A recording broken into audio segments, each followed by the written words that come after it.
Phone tapping వ్యవహారం తెలంగాణలో సంచలనం సృష్టించింది. ఈ వ్యవహారంలో రాష్ట్ర నిఘా విభాగంలోని స్పెషల్ ఇంటెలిజెన్స్ బ్రాంచ్లో డీఎస్పీగా పనిచేసిన ప్రణీత్ రావును విధుల నుంచి తప్పించారు. అలాగే అప్పటి ప్రభుత్వ పెద్దల ఆదేశాలతో ప్రతిపక్ష నేతలు, కీలక అధికారులు వారి బంధువుల ఫోన్లను ట్యాపింగ్ చేసినట్లు ఆధారాలు లభించాయి. దీంతో ప్రణీత్ రావును అరెస్ట్ చేసి కోర్టులో హాజరుపరచగా న్యాయస్థానం 14 రోజుల రిమాండ్ విధించింది.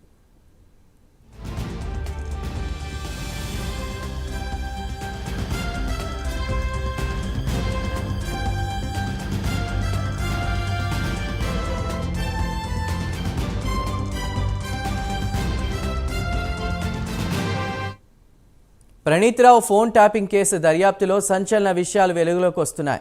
స్పెషల్ ఇంటెలిజెన్స్ బ్రాంచ్లో ఉండగా ఉన్నతాధికారుల ఆదేశాల మేరకే నాయకులు, ప్రముఖుల ఫోన్లను తాను ట్యాపింగ్ చేసినట్లు విచారణలో మాజీ డీఎస్పీ ప్రణీత్ రావు ఒప్పుకున్నట్లు తెలుస్తోంది. అసెంబ్లీ ఎన్నికల సందర్భంగా అప్పటి ప్రతిపక్ష నేత రేవంత్ రెడ్డి లక్ష్యంగా ట్యాపింగ్కు పాల్పడ్డారని తెలుస్తోంది. రేవంత్, ఆయన అనుచరులు, ముఖ్య నేతల కదలికలను గుర్తించడం కోసం ఫోన్ ట్యాపింగ్ చేసినట్లు తెలుస్తోంది. ఎన్నికలకు కొన్ని నెలల ముందు నుంచే వ్యవహారం నడిపించినట్లు తెలుస్తోంది.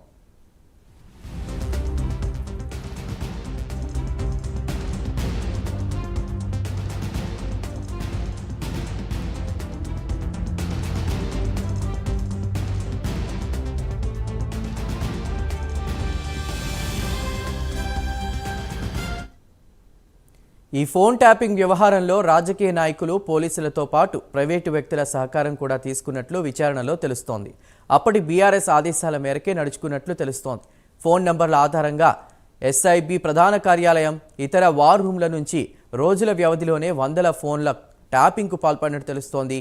హార్డ్ డిస్క్ల ధ్వంసం, కీలక పత్రాల దహనం కేసు దర్యాప్తులో భాగంగా ప్రణీత్ ఫోన్లోని వాట్సాప్ చాటింగ్లను అధికారులు దర్యాప్తు చేస్తున్నారు.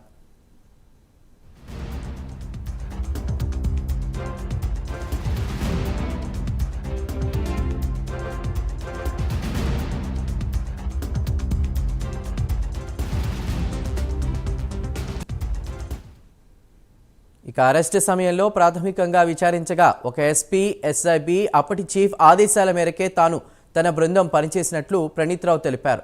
ప్రణీత్ని కస్టడీకి తీసుకుని విచారించి అతన్ని కోర్టు ముందు ప్రవేశపెట్టగా కోర్టు రిమాండ్ విధించింది. కాగా ప్రణీత్ రావు కేసుకు సంబంధించి ఇప్పటి వరకు జరిగిన దర్యాప్తుపై సీఎం రేవంత్ పోలీసు ఉన్నతాధికారులను ఆరా తీయగా సమగ్ర నివేదికను పోలీసులు అందించినట్లు తెలుస్తోంది.